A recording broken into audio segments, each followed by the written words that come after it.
Existe um código, uma espécie de estrutura oculta por trás de absolutamente tudo que a gente vê.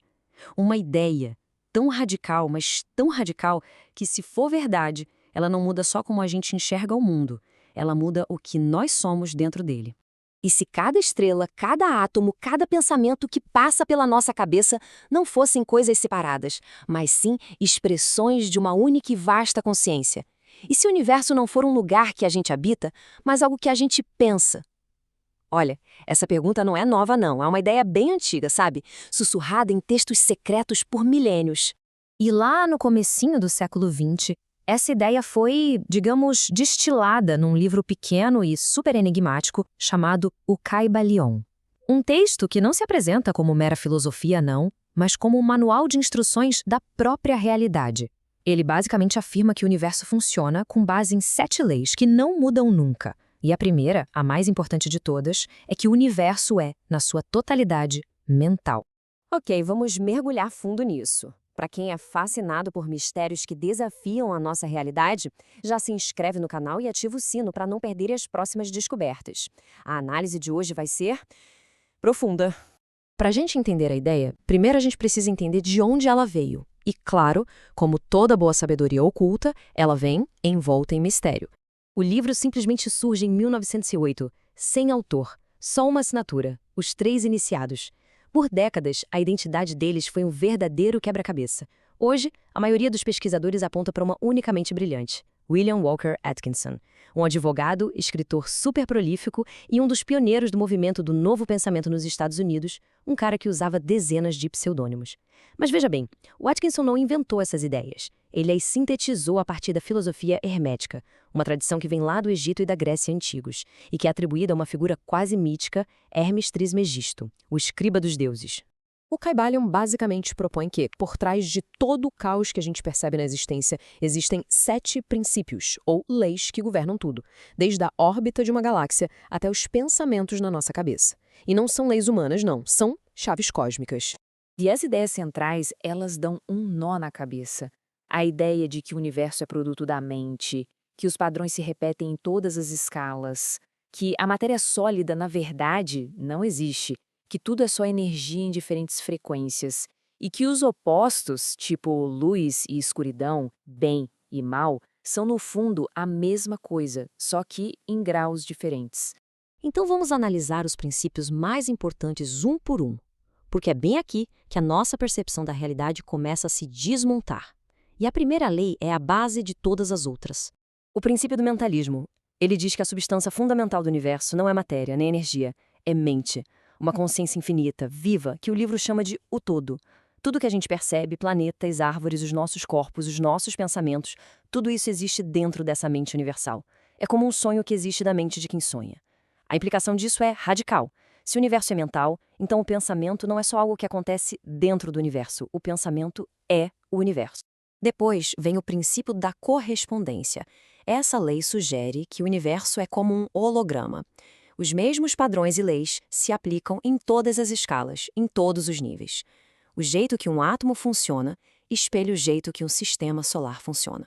A estrutura de uma folha espelha a de uma árvore inteira, e o nosso mundo interior, nossos pensamentos, nossas emoções, espelha o nosso mundo exterior. Esse princípio está todo contido naquela frase antiga: o que está em cima é como o que está embaixo. Para quem estuda o hermetismo, isso é uma ferramenta.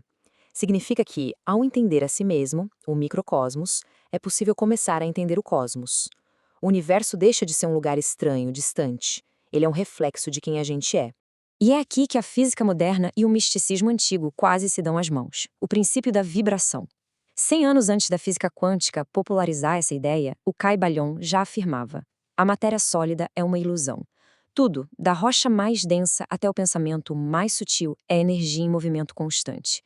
A diferença entre espírito, mente e matéria não é de substância, é de frequência. O espírito vibra tão rápido que parece estar parado. A matéria vibra tão devagar que parece sólida. E é quando a gente junta esses 3 princípios que a grande revelação do livro acontece. Pensa comigo, se o universo é feito de vibração, e se o universo é uma criação da mente, então a própria mente é vibração. E o ato de pensar é o ato de criar a realidade. O todo é mente, o universo, é mental. E é exatamente nesse ponto que a nossa investigação muda completamente de direção. Porque até agora parecia que a gente estava descrevendo leis cósmicas externas, sabe? Mas o Kybalion nos guarda uma reviravolta. As leis não são sobre o universo lá fora. Elas são sobre o universo aqui dentro. O livro fala o tempo todo sobre o todo, essa mente universal que sonha a existência.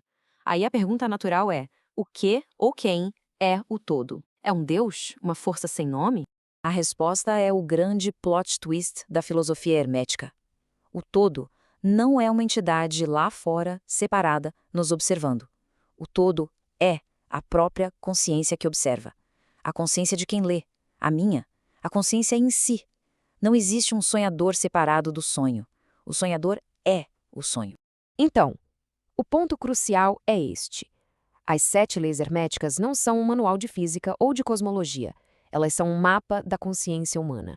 Elas descrevem as regras não do universo lá fora, mas da arquitetura do nosso universo aqui dentro. O Kybalion não é um livro sobre como manipular o mundo externo com a mente. É um livro sobre como dominar a própria mente. E a partir desse domínio, o mundo externo, por correspondência, se reajusta. Vamos olhar os outros princípios sobre essa nova luz. A polaridade diz que amor e ódio não são coisas opostas, são polos da mesma escala de emoção. Isso quer dizer que é possível transformar um no outro simplesmente mudando uma vibração interna. O ritmo ensina que a vida tem ciclos de altos e baixos, como um pêndulo. Entender isso não é sobre evitar os momentos ruins, mas sobre não se deixar arrastar por eles.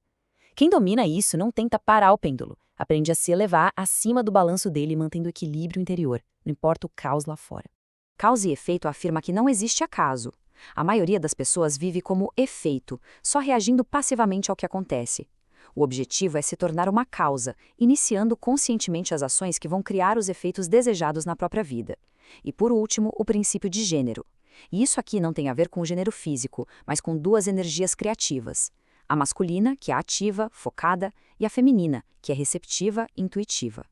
Toda criação, seja de uma ideia ou de um projeto, precisa do equilíbrio entre essas duas forças, entre o agir e o ser. Claro que uma ideia tão poderosa assim não ia passar despercebida. Por mais de um século, o Kybalion tem sido uma força silenciosa, mas muito potente na cultura espiritual e de autoajuda. A influência dele é enorme. Moldou o ocultismo moderno, a nova era, e é basicamente o esqueleto por trás de conceitos como a lei da atração. Mas o livro não escapa de críticas. Muitos acadêmicos o veem como uma simplificação do hermetismo clássico, uma reinterpretação para o público do século XX que tem mais a ver com o novo pensamento do Atkinson do que com os textos antigos. A crítica principal é que ele foca muito no poder pessoal e talvez deixe de lado a ideia de harmonia universal, que era mais forte na filosofia original. Mas olha, seja uma síntese genial ou uma simplificação, o impacto dele é inegável.